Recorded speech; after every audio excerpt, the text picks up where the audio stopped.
From Bangladesh to Boston, Mass., the jihad is everywhere the same. The jihadi strives to please Allah by leaving you dead or lame. David Wood shines light on their misdeeds. He's here, and that's why he came. Ladies and gentlemen, welcome yet again to This Week in Jihad. David, have you noticed how many times when the revelation comes upon me, it mentions you? Yeah, that's weird. It is. It is. I think that it's kind of like Caliph Umar when he was saying that Muhammad was mad at him and he was really afraid that a passage of the Quran was going to be revealed about him. But he got off that time. Yep, got off easy there. Yes, indeed. Hey, how many passages of the Quran do you think would have been revealed about us if we'd have been hanging around Mecca and Medina at that time? Oh, they would have to add more chapters. There would have been a The Quran. The Quran has 7,000 chapters. 98% of it cursing Robert Spencer and David Wood. A tame goat ate them, David. Anyway, I believe there's some jihad. What do you think? Yeah, I was about to say no. I haven't. No, it's impossible because I haven't heard any. But even I've heard of some. So, oops. You know, I just was going to the story. Oh, here we go. Okay.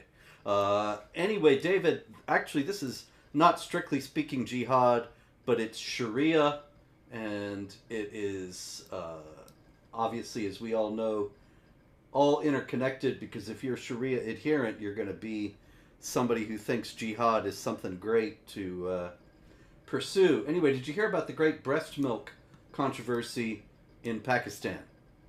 I did not, sir. Well, I thought you were going with KFC Canada, going full halal, but you went in a completely different direction with the Sharia compliance. But go ahead. Well, we can do KFC Canada as well, but breast milk first, then chicken. Now, spoken like a true prophet.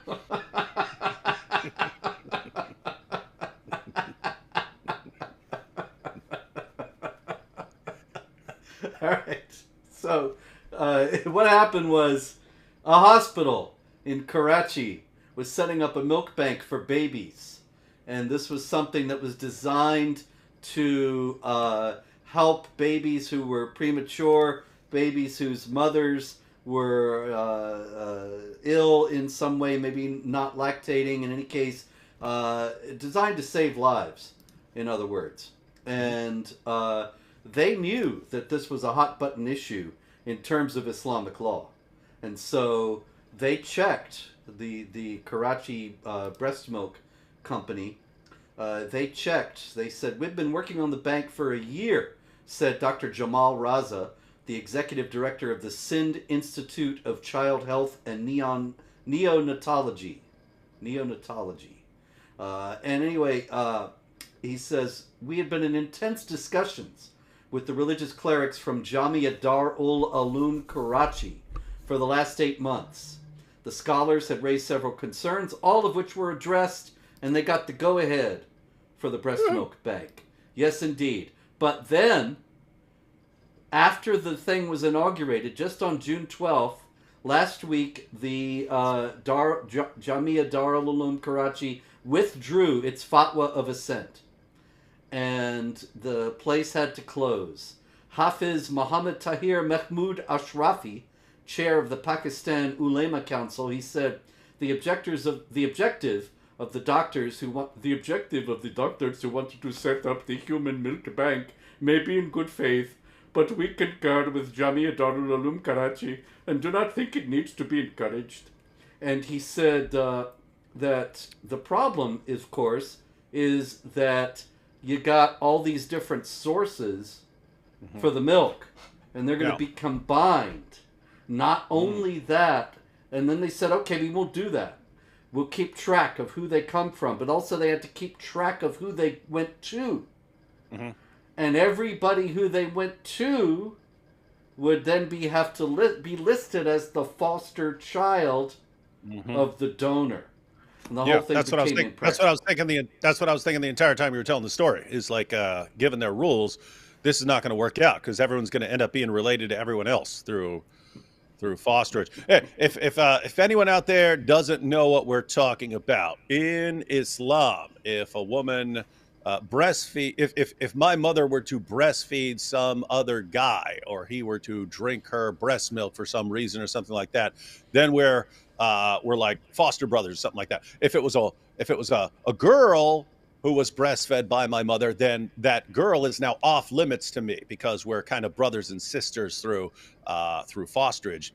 And so you've heard us talk about stuff before, probably when it comes to the missing Quran verses that were about breastfeeding adults, because Muhammad actually used this as a solution to a problem in society. Let's suppose you're a man, you have to go away on business, you have to leave your wife at home, but there's a guy who works in your house. Or maybe your wife has to be around some guy in some place or something like that. You're worried about them committing adultery while you're gone. So what do? This issue was brought before Muhammad. Muhammad, how do I make sure my wife is faithful to me with this guy, this young stud that works in our house?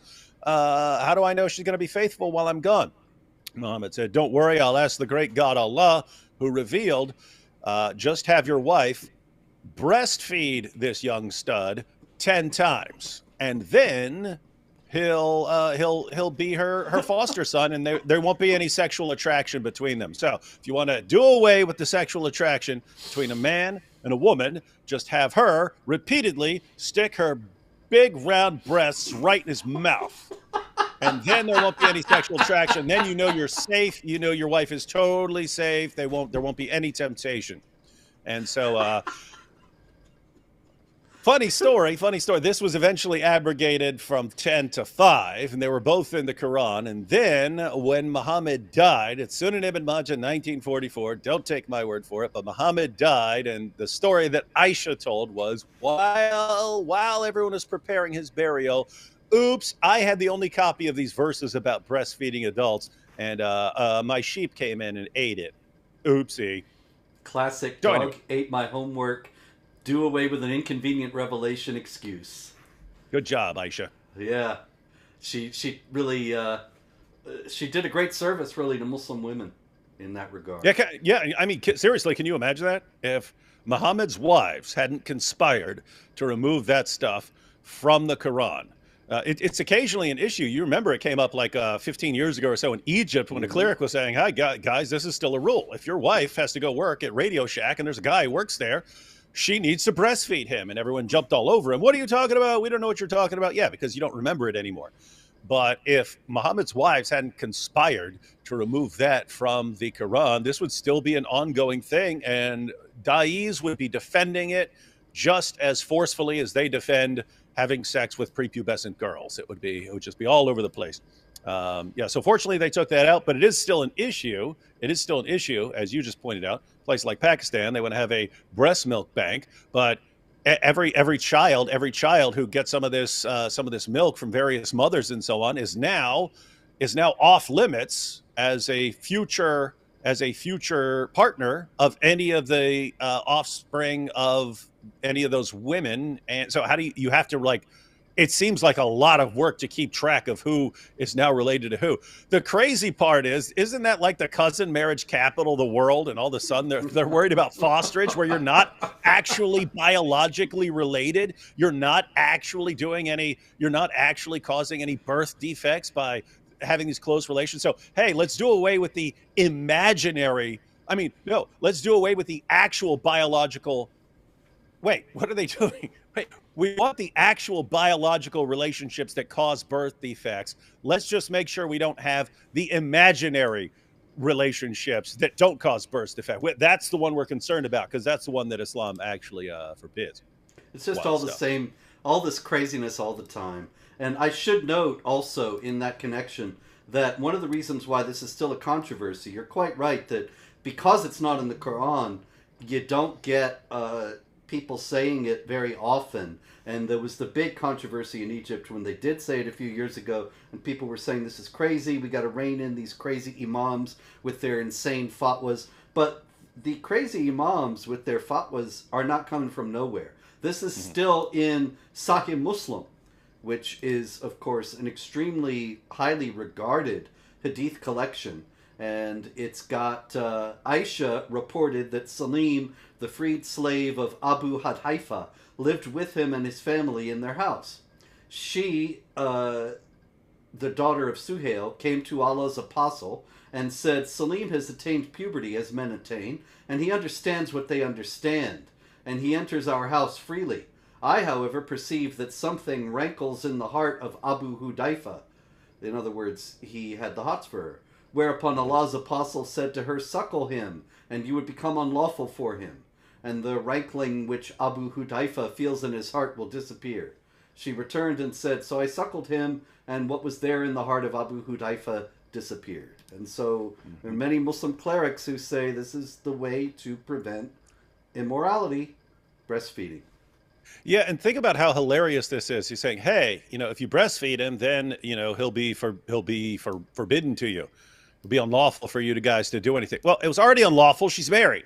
So if you were worried, if you were thinking they were going to commit adultery, then they obviously don't care if they're breaking the rules here. And so, oh, we're going to put your breasts in his mouth, and then suddenly law will become very important to this guy after sucking on your big round breast there for a little while.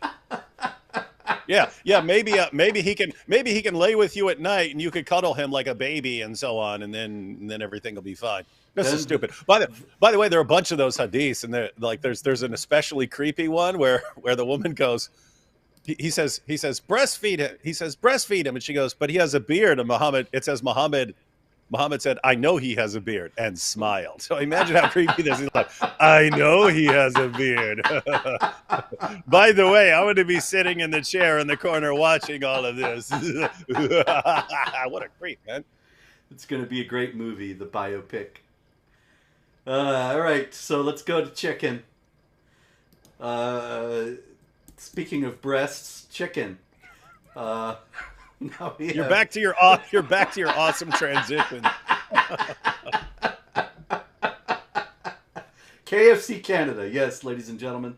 They sent out a letter that came to light quite recently.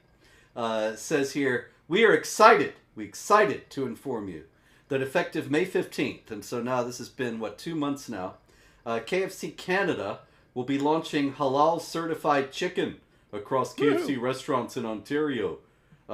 This initiative is a testament to our commitment to providing diverse and inclusive menu options for all our customers. And to be diverse and inclusive, David, they say that they assured all chicken products are halal certified and discontinued pork products at all KFC locations.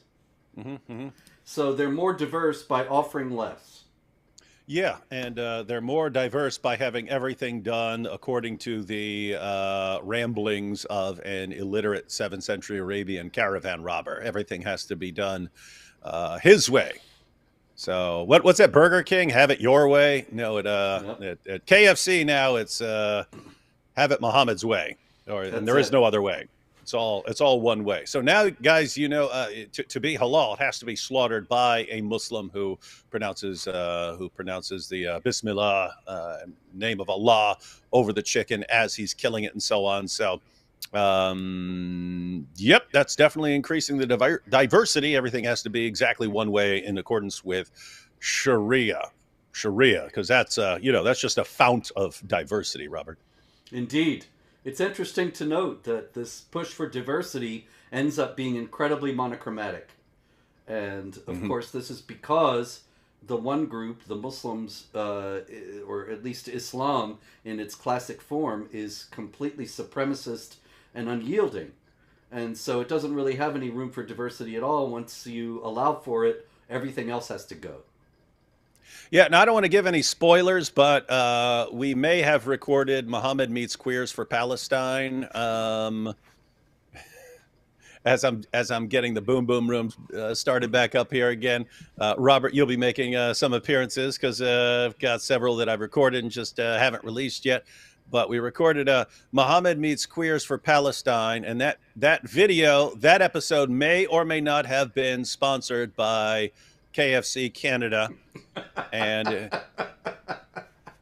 And the things that may come up in reference to KFC Canada are the finger licking good part, because Muhammad told his followers to suck on each other's fingers, and of course the queers, comparing queers for Palestine to chickens for KFC. Those may or may not have come up in the discussion, but we'll see. We'll see. Well, those are going to be a must watch. All right. I actually have, I think, a coherent organization, oddly enough, this week. And so, I don't believe it. well, we'll see. We'll see. We'll test it out. Test the theory. We're going to start, David, on the jihad portion of our proceedings, the strictly speaking jihad portion, with Africa. And real. then the idea here is to compare and contrast Africa and the conditions there with Europe and the conditions there. Just in any given week, this is just an ordinary week in an ordinary year. And so we start with Somalia and the Top Coffee Cafe in Mogadishu. And there was a big crowd in the Top Coffee Cafe in Mogadishu there to watch the football game, the soccer game. And Yeah, I'm glad you corrected yourself, Robert. yes, the soccer game, not real football. The jihadis went in, they blew the place up. 9 people were killed and 20 injured as a car bomb exploded in front of the cafe. It was the work of Al-Shabaab, the jihad group there that is tied to Al-Qaeda. And so that's one place in Africa, the usual thing. In Nigeria, of course, we have news. Yes? One second, though. I just want to point out, this came up years ago, but there's a Christian couple that's from Somalia, and they do shows and so on. And they pointed out that like Somalia has everything it needs to be like an awesome place in Africa. It's got the resources and so on that it needs to be a great place, and yet it's one of the worst places on the planet. You ask why, and it's all jihad. It's jihad. Jihad is that's just what jihad does. It just goes to places and destroys them and gives people the alternative. Wants to leave everyone with the alternative: Sharia or chaos. Sharia or complete chaos and no stability and just nothing but death and destruction, because they know that's the only time people would choose Sharia. Okay, it's Sharia, some kind of order, some sort of authority, or endless chaos and death. Okay, we reluctantly accept. They know if you have the alternative of Sharia versus any other system in the world, people will choose the other system. And so the jihadis have to constantly just destroy everything, burn everything down to nothing until people decide to do what we want. And so they take places that could be great places and make them the worst places in the world. Great job, Muhammad. Another place like that is Gaza, because Gaza has a beautiful climate, beautiful beaches, could be an international resort area like the French Riviera, and instead they devoted all their resources and the billions and billions of dollars they receive in humanitarian aid from the United States, from the European Union, from everybody, and they just devoted it all to jihad. And tunnels. And tunnels. Tunnels. Billions of dollars worth of tunnels there. Great job, guys. Yeah, could have built an efficient subway system, but anyway. In Nigeria, meanwhile, we had in Plateau State, jihadis went to 70 churches, 70, and closed them down this past week. And I think that that's important to keep in mind in terms of things we've discussed before, such as the Babri Mosque, Ram Mandir controversy in India, the Temple Mount, of course, where you have not one but 2 mosques built on the site of the Jewish temple, the ancient temple in Jerusalem, the Hagia Sophia, the grandest church in the Christian world for nearly 1,000 years, becoming a mosque, many other churches, the Church of St. John the Baptist in Damascus, and so on. And I wouldn't be at all surprised if on the sites of these 70 churches in Nigeria, there will soon be mosques. What do you think? Yeah, when that happens, worst case scenario, we will point out the hypocrisy. because this is what we see over and over and over again. Muslims will cheer when they take a church and convert it into a mosque, and they think it's great, and then they whine like little babies when someone takes a place that ever had a mosque on it and turns it into anything else, and they whine like baby. There's no concept of consistency, and you wonder, people may wonder why. It's built into the religion. When Muhammad left Mecca and went to Medina, what are the revelations he's getting in the Quran? Whining about how intolerant the pagans are because they won't let them take the pilgrimage anymore. Oh, look at these intolerant pagans. They're so mean. They're so evil. They're so wicked. They're so intolerant and Islamophobic. They won't allow us to take the pilgrimage. Then Muhammad takes it over. No one's allowed to take the pilgrimage anymore except us. And it's like, they don't get it. There's no concept of consistency at all. And certainly no reciprocity between the best of people on earth, as the Quran calls Muslims, and the most vile of created beings, as the Quran calls non-Muslims. So if you have such a disparate group of people, then you have no need to treat them in an even-handed way. All right, in Algeria, same thing, David. 43 out of 47 Protestant churches closed. Christians, both Catholic and Protestant, warned that if they proselytize, they will be liable to prosecution. So that's Algeria and Nigeria. Churches being closed, Christians being persecuted. And then we go to France. And what do you think we see in France, David? Jihad. You are correct, sir. This is, let me get it here. I know I have it. Thought I did. Why is it that I put these things in here and then they're gone? Because you were bragging about how organized you are. Now, see, that's it. It's pride. It's you jinxed yourself. That's it. Yep. All right. Anyway, there's a church in Paris. Notre Dame d'Outre, something, you know.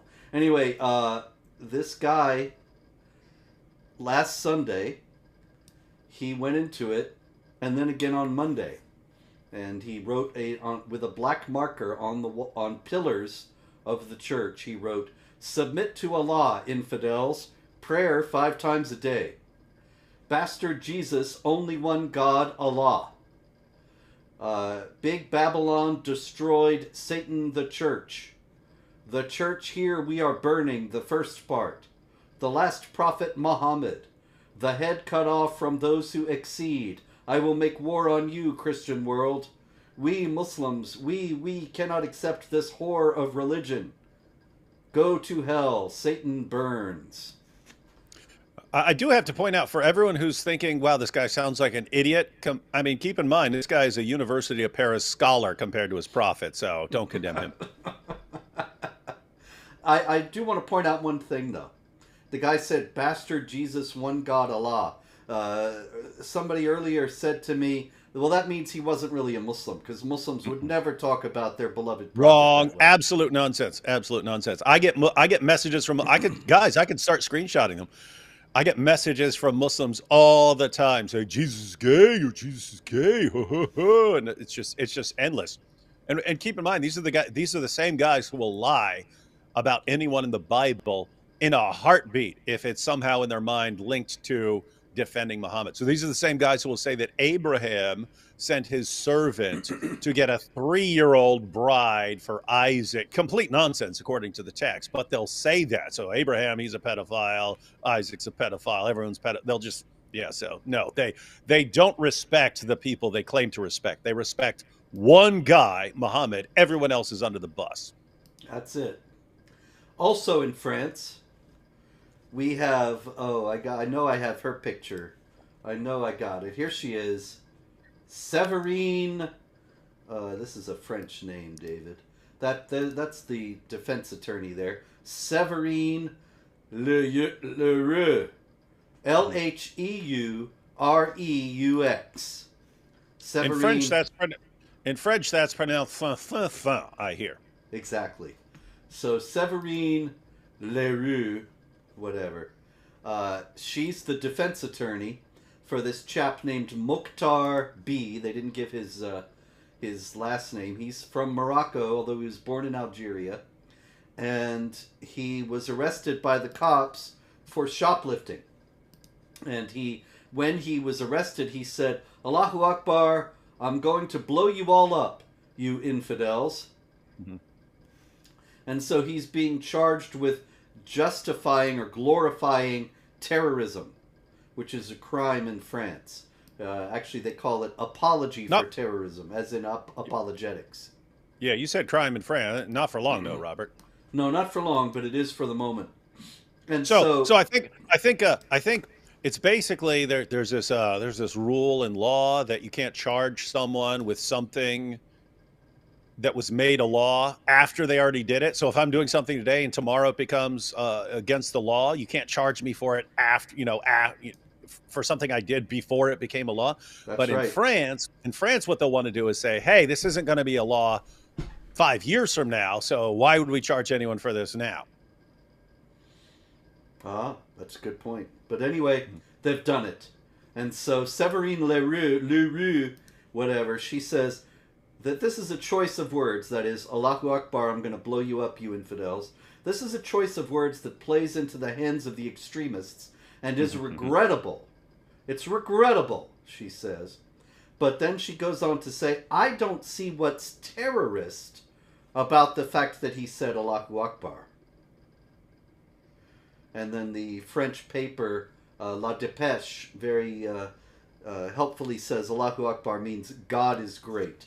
Does Allahu Akbar mean God is great, David?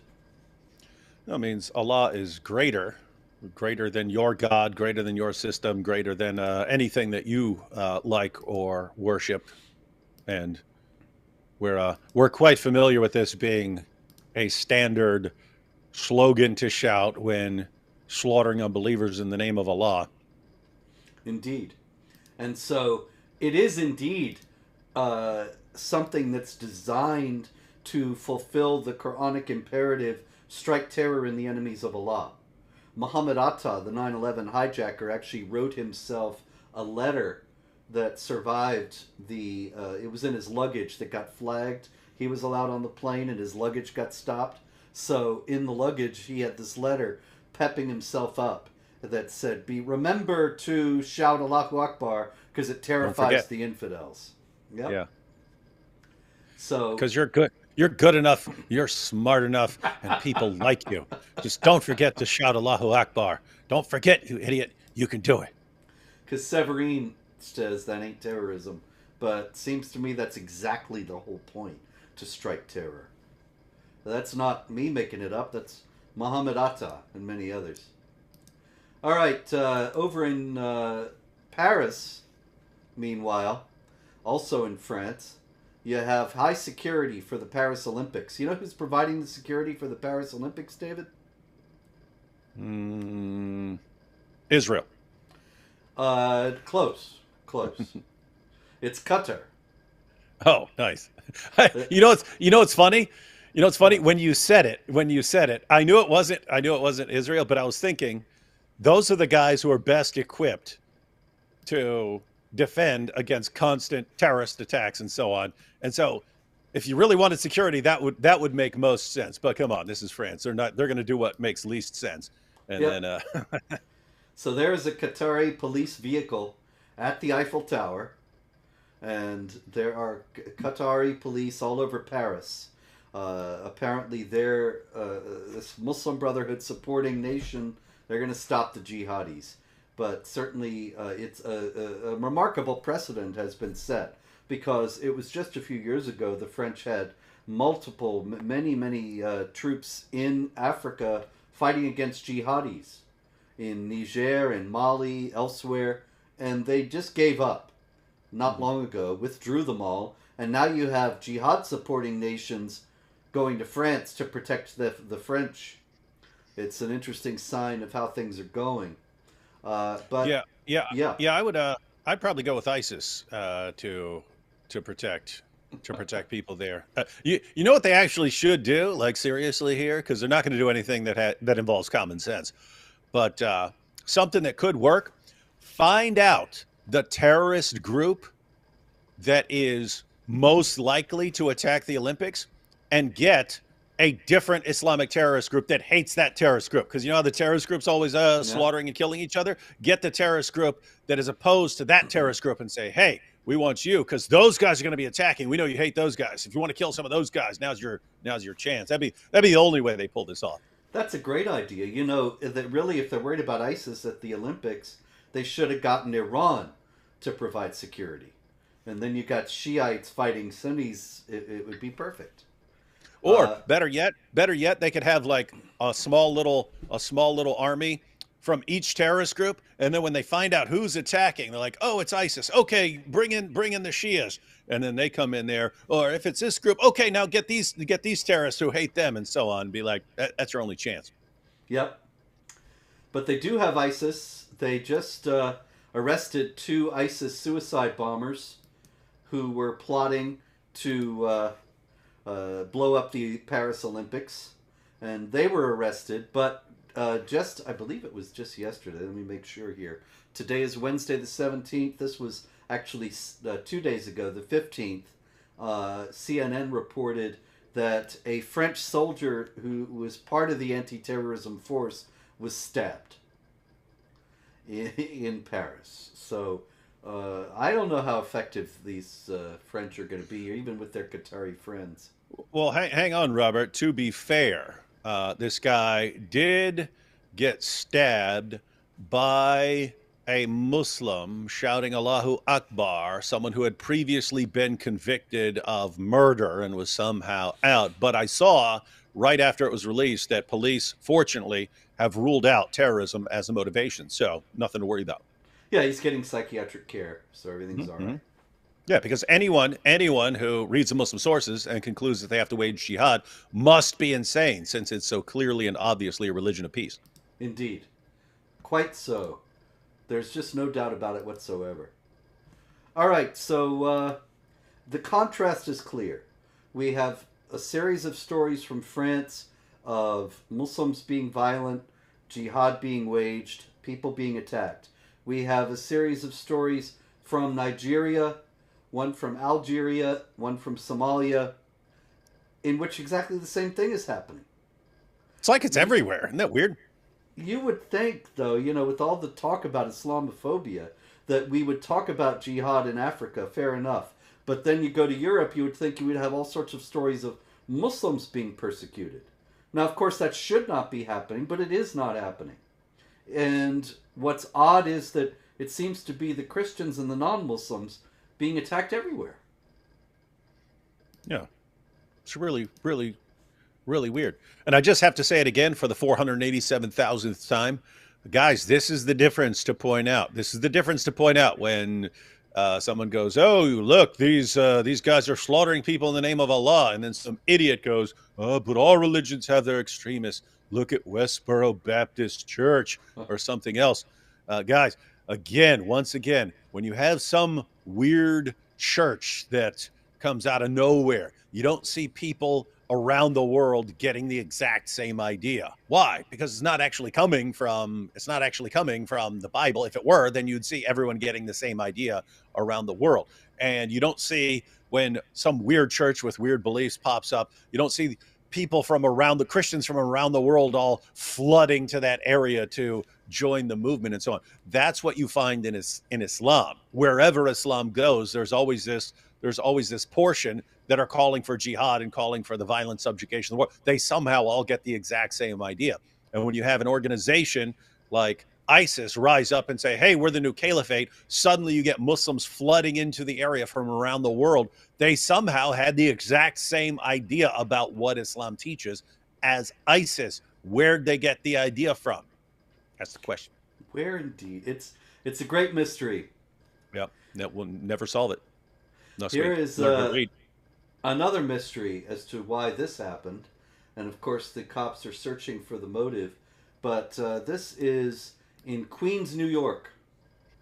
And outside a Roman Catholic church in Queens. It is Holy Family Roman Catholic Church in Fresh Meadows. And they had a statue, 3 statues outside the church. You can see Mary Over here is Joseph on the right, and then the child Jesus in the middle. And what happened was that just a few days ago, a man named Jamshid Chowdhury, who is a taxi driver, pulled up in front of the church at 5:30 a.m. And the New York Post says he calmly crossed the street before removing a shoe and charging toward white marble statues of Mary, Joseph, and Jesus. The taxi driver swatted the heads of Mary and Joseph. This was all caught on surveillance video, you see. Swatted the heads of Mary and Joseph with his shoe, then turned his attention to Jesus and hacked at the statue's head until it went spinning to the ground. Then he spit on the statue and calmly walked off, shoe still in hand. Jamshid Chowdhury.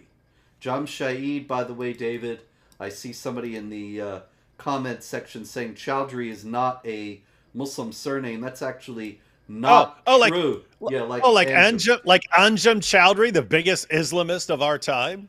Yes, exactly. So that's obviously false, but it's also worth noting that Jamshid is a Persian name that is common among Muslims in Central and South Asia.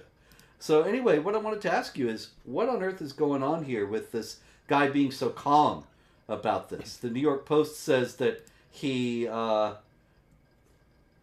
went into this twisted on-camera tantrum, but then their own description contradicts themselves. They contradict themselves because they say he was calm before and calm after. So why is he calmly doing this weird thing of beheading a statue? Well, if you have a problem with images of prophets or so on, or if you think Christians are over there worshiping this thing, why not go smash it? Exactly. This is something that it contradicts Islam in many ways. And here again, of course, we get people saying, now why would you behead the Jesus statue when they revere Jesus as a prophet? Well, in the first place, they hate statues. No representation of the human form is allowed. Also, the statue is obviously in a Christian context. It is a manifestation of belief in the divinity of Christ. Christ as the Son of God. Christ as incarnate. All these things that are rejected in Islam. Yeah, and it's just it's amazing because it's always the same thing. How much Muslim outrage do you have? How much Muslim outrage do you see when someone does something in a church, desecrates a church, burns a church, smashes a statue, whatever, desecrates Christian or Jewish graves? How much Muslim outrage do you see? None. And yet these are the same guys who demand we do nothing but show the utmost respect and reverence for their prophet and their book. And when we don't, they complain, oh, but when do Muslims ever do anything to your religious symbols? How about all day, every day around the world? You just don't pay attention to it because you don't care. There you go. All right, plenty more jihad here. Let's see. We did this. We did that. Oh, speaking of statues, we had, of course, the Anne Frank statue in Amsterdam that was painted on the base of the statue. You see there, painted Gaza underneath. Now, what does Anne Frank have to do with Gaza? This is obviously Nothing. Just the targeting of Jews in general. Yeah, and that's what really comes out. And you know as well as I, when they're speaking in Arabic, it's all Jews, Jews, Jews, Jews, Jews, Jews, Jews. Mm-hmm. That's what you find in the Muslim sources. Jews, Jews, Jews. It's not the hour will not come until the Muslims fight the Zionists, and the Zionists are hiding behind rocks and trees. It's just Jews. The Jews are hiding. The Jews are the targets. But when they're speaking in front of a Western audience or to Western journalists, it's no, we have no problem with Jews. It's just with the Zionists. Exactly. And yet you see what they actually think. They keep showing their true colors. The Western journalists always fall for it too. Yeah, because Always. they're stupid. Because they're stupid. Yep. All right, 1972 Munich Olympics, David. I don't know if you were watching. I was 10 years old. I was watching. And Which there was which year? the Which year? 1972. Okay. So I, I I think you wasn't. might have I missed it. wasn't. I wasn't born for 4 years. So. Oh, well. Anyway, the Munich Olympics in 1972, there were Palestinian jihadis who went and murdered members of the Israeli Olympic team. And I mention it now, all these years later. This is a very famous photograph of one of the killers, and he's there at the Olympic village where the Olympic athletes were staying, and he they killed a lot of Israelis, as I said.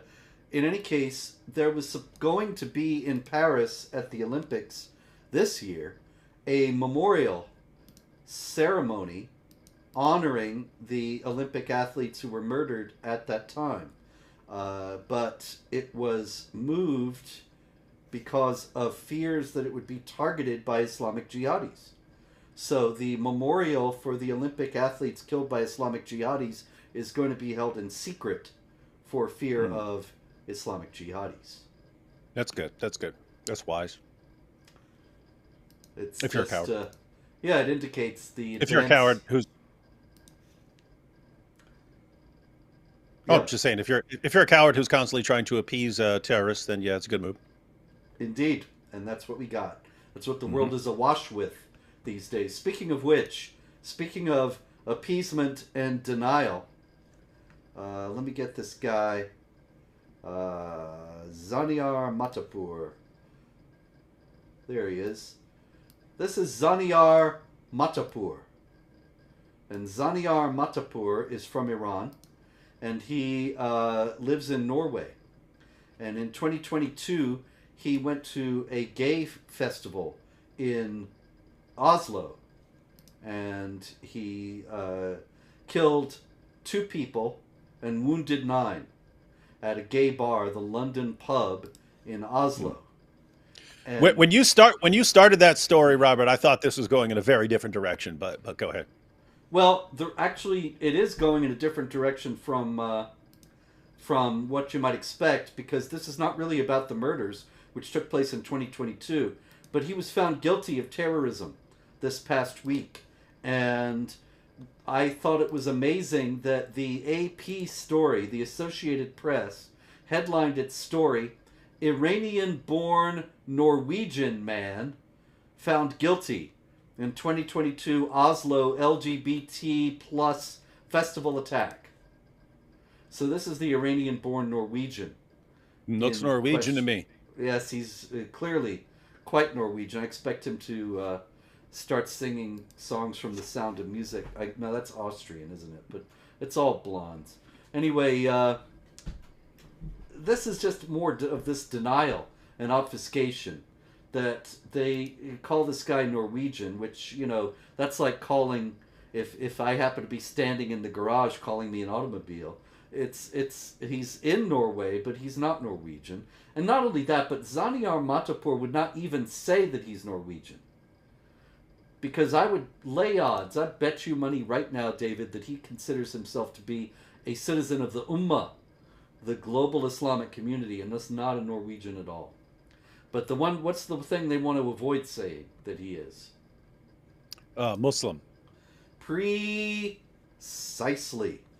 And so any other descriptor will do. Yeah, when you said this guy was going to a gay bar, I thought we were going to end up with stories like the ones I've been reading in the Muslim sources about. You've seen them, Robert. Oh yeah. There's a bunch of them. It's interesting because it's in Sunni and Shia sources about Muhammad and Dihya al-Kalbi. But Dihya al-Kalbi was so handsome that when he arrived in town, all the women of the town would run out to gaze upon Dihya al-Kalbi, how hot this guy was. He probably looked like Zaniar Matapur. Yep, looked exactly like him. And so you've got all these interesting sources where Muhammad is with Dia in a private meeting, and he's behind a curtain. And when Dia would come over, he would go behind the curtain and so on. And then when people would see him leaving from behind the curtain with Dia, or people would see him in the house with Dia, he would say, hey, no, that's the angel Gabriel. Just he looks exactly like Dia. And they're like, are you kidding me? I mean, can you imagine anyone else doing this? Like, honey, who is that? Who is that woman sneaking outside the window? Oh, it's an angel, dear. Don't worry about that. Don't worry. It's like, are you kidding me? And Like, besides the dumbest explanation. She breastfed me, so it's okay. Yeah. We're all good. Yeah. All right. Oh man. All right. Let's get hold of ourselves here, ladies and gentlemen.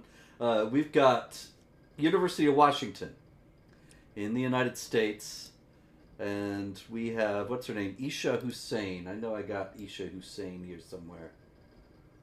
Here she is. There's Isha Hussein, and she went to the University of Washington, and then she reported that she had a terrible time of it. She said, this is what she said, my roommate noticed I was a black Muslim and started making comments such as, my family and I don't like black people. Yeah, I'm sure somebody said that. That's why my religion is better than yours. Yeah, she said that too. And Muslims are suicide bombers. Not only that, she said that her roommate, who was Jewish, would pull a knife on her while praying. I think that happened too. In any case, very believable. She complained to the university and complained that they were not taking her concerns seriously. She wrote on her Instagram, as a black Muslim woman, the University of Washington Housing and Food Services failed to protect me on the multiple occasions described. There was a huge outcry at the University of Washington. Justice for Isha Hussein rally held by the Somali Student Association. They got a nice Somali Student Association at the University of Washington. However, they got a third roommate, David. It's not just Isha and the Jewish girl. And the third roommate said she did not witness any threats of open hostility towards the victim from the suspect. The police were not able to verify a single instance of all this harassment. Weird. I mean, with all sorts of like recording devices, and anyone can just pull out a phone and record something or leave it recording audio. I mean, it seems like you would have had some common sense if this ongoing persecution. You'd think that the other roommate would have witnessed some of it, or Isha would have had the common sense to record a little bit of it. Just leave a little phone recording, something like that. It's weird. Yeah, you'd think phones are everywhere, videos all over the place. Multiple videos of the Trump shooter from Saturday night all over the place, more coming out all the time, of him walking around the grounds, casing the joint, etc., getting ready, and yet there's nothing on this. Reminds me and by the way, oh, go ahead. Well, remember that girl from a few years back, Yasmin Sawaid, who said that she was on the New York subway, and some guys with MAGA hats came and pulled off her hijab, and nobody came to help her, and they were abusing her in the middle of this crowded subway train. No video there either, oddly enough. Yeah, this is another one where when you started the story, I thought it was going in a different direction, because I've heard so many times over the years about the racism in the MSA, the Muslim Student Association, how they treat black Muslims very differently from the way they treat Arab Muslims and so on. So I thought when you're talking about a roommate, I thought it was going to be, no, she had an Arab Muslim roommate who was making fun of her for being black. But nope, sounds like it totally made up. Totally made up. All right. Meanwhile, while all these things are going on, we can be assured, David, that our intelligence and law enforcement apparatus is on the job. And so this is Fort Liberty, which used to be called Fort Bragg, after the Confederate General Braxton Bragg, in an effort to reconcile the factions of the Civil War and heal the wounds of the nation. But now, of course, we're beyond all that. so it's no longer Fort Bragg. But in any case, they did had a slide presentation recently about terrorist groups. Now, what do you notice about these terrorist groups? Can't see them. I have a little thing. My screen is small here. I gotcha. Well, I'll read it out then. The terrorist groups. It says it's a part of a PowerPoint presentation, and the heading is terrorist groups. But there's not ISIS or Al Qaeda or Al Shabaab or Boko Haram, nothing like that. What we got instead, it says anti-abortion, right to life, and Operation Rescue, pro-life, oppose Roe versus Wade, types of advocacy, demonstrations and protests, etc., etc. It's got the National Right to Life logo, Operation Rescue logo, etc. Those are the terrorist groups that they're the U.S. military. Yep. They're the ones we need to be most worried about. Not the ones that are going to slaughter us in the name of Allah. Those are our friends. Indeed. Indeed. Meanwhile, we have the southern border, or what used to be known as the southern border of the United States. There's no border, Robert. Come on. Indeed, it's a passé idea to have a border. It's one world, Robert. We're one big world. Come on. But a record number of people from Tajikistan have crossed the southern border in the last year, and hundreds were let in. Many of them were already on the terror watch list, and they were released into the United States. But the heat, the negative publicity got so bad about this that the Biden administration has now halted the release of Tajik migrants into the United States. It's pretty Islamophobic. Yeah, I think that's terrible. It's just, the Islamophobia is off the charts. Just imagine these terrorists coming to the U.S. because they want to start a new life, get a fresh start, work hard, and so on, and then Biden administration ruins it, derails the whole jihad train. The Islamophobia is just, I'm speechless. David, meanwhile, we have other outrages. In the UK, you might have seen this video. These were pro-Hamas demonstrators in UK, and they are complaining that male police officers touched a Muslim disabled trans person of color with That's the last person on the planet you want to touch, because that's every box. That's every box checked. That's every possible box of someone that you don't want to, that you get in trouble for touching. Yeah. Right there. A Muslim disabled trans person of color was touched without, I don't know what to say, his, her, its consent. So, the people making the video were outraged. That person's pronouns are Allahu and Akbar. Yep. Meanwhile, we have the new Lord Chancellor and Secretary of State for Justice in Britain, and this is the new Prime Minister, Keir Starmer, and the new Lord Chancellor and Secretary of State for Justice, Shabana Mahmood, who, of course, is a former BDS activist, a Free Palestine activist. What could possibly go wrong, David? What do you think? That's No, nothing. Nothing. That's multicultural. Meanwhile, in Germany, we had a terrible story out of the Saarland, where a Syrian, a Muslim migrant from Syria, was walking along, minding his own business, and he said that a native German set his German shepherd upon him to attack him. And so this became a big hate crime story. Lots of stories about Islamophobia, racism, xenophobia, hatred. You can fill in all the blanks. We've seen it all before. It's an epidemic. It's a pandemic. But what do you think, David? This did not happen. Police investigated. They have found nothing. And they believe now that the Syrian Muslim migrant faked the hate crime. Islam is the Jussie Smollett of religions, apparently. Well, you got victimhood status, and the problem is you never have any victimhood, and so you keep trying to you keep having to try to shore it up. So they make up these stories for hate crimes when there are no hate crimes. And speaking of made-up stories, let's segue back to Britain for this fellow Adam Loxley. There's Adam. Adam Loxley, also known as Omar Abdullah Bal.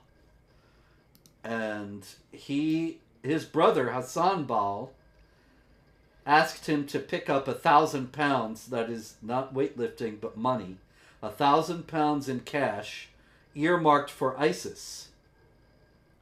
And so Omar Abdullah Bal, Adam Loxley, went to pick it up. There he is. And he found that it was actually a map of London that a reporter had planted with his brother. And the whole thing was a sting. And so he said he didn't know. He said he did not realize that his brother was raising money for ISIS. I believed that the money was going to a charitable cause. Could it be, David, that he's telling the truth, that he actually, or could it be, let me ask this, that it was actually going to ISIS, but he also thinks it was for a charitable cause? Yeah, I mean, if you have the right mindset, ISIS is a charitable cause. That's right, and certainly old Adam Loxley, aka Omar Abdullah Bal, who accidentally collected money for ISIS, he is somebody of the right mindset. And he is also in the news this week because he's a plumber, and he refuses to take work from Zionists. Yeah, like back when you had like CARE and their unindicted co-conspirator status and so on for this Holy Land charitable giving scheme, but it was funding terrorism. I mean, they all thought that was a charitable cause, and it's going straight to terrorists. That's right. Absolutely. Islamic, as a matter of fact, the Islamic law regarding almsgiving, zakat, is that it's permissible to give it to jihad. As a matter of fact, you are obligated, if possible, to give some of it to jihad, but anything that's zakat eligible is good enough. But giving that's to straight jihad out of the Quran. That's straight out of the Quran too. Precisely. So it's a meritorious act. Hey, David, we got a new religion just dropped.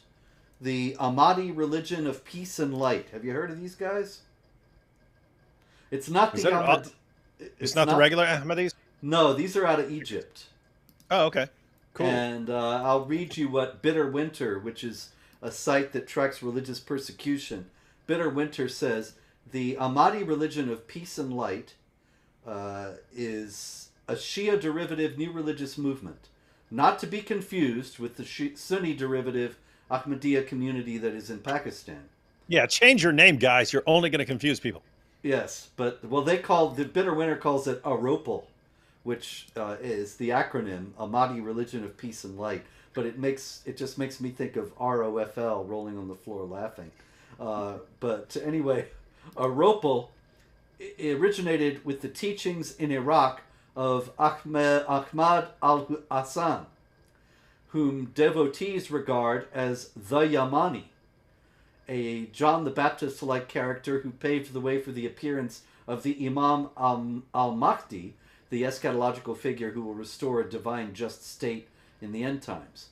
The Aropal identifies the Qaim, the riser of the family of Muhammad, the end times character who leads the actual rise for Imam Mahdi for the establishment of the divine just state. And with Abdullah Hashem Abba as-Sadiq, a college-educated American citizen with an Egyptian father and an American mother. He's the second in a list of 12 Mahdis, Ahmad al-Hassan being the first. And the Aropal believes he's mentioned in Muhammad's will, which is a Shiite document.